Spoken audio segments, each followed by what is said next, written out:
Čaute, je tu ďalšie žurnálové video. Dnes mi napadlo spracovať tému origami. Volím osvedčený postup, otvorím žurnál a vôbec netuším, čo idem robiť, ale keďže origami je japonské umenie skladanie papiera, tak ako hlavnú ilustráciu zvolím práve to.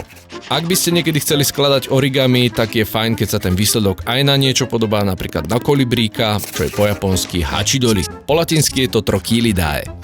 Tu pridávam poštovú známku, na ktorej je letec a kolibrík lietať vie, takže síce okľukov, ale stále v téme. No a keďže kreslím ako Talian, známka z Talianska je takisto v poriadku. Toto je skvelé miesto na vloženie nejakého textu, ideálne čosi z histórie, o tom ako kedy a kde vzniklo origami, nebojím sa pomôcť si linajkami a zase po dopísaní sa nebojím tie linajky vygumovať. Ako hovorí staré japonské príslovie, vždy je čas na japonské príslovie, pomôžem si knihou japonských prísloví a vyberám toto. Kto nazerá do vlastného vnútra, nebojí sa druhých. Nádhera, to už len zarámovať, hotovo, tak a už pomaly končíme. Tu mi ešte ostal priestor na malý obrázok, nejaký krdel vtákov, ktorý letí kamsi, ešte pofrkať a je to. A už ostáva iba myšlienka na okraj stránky, papier znesie všetko. To je na dnes všetko a ďakujem.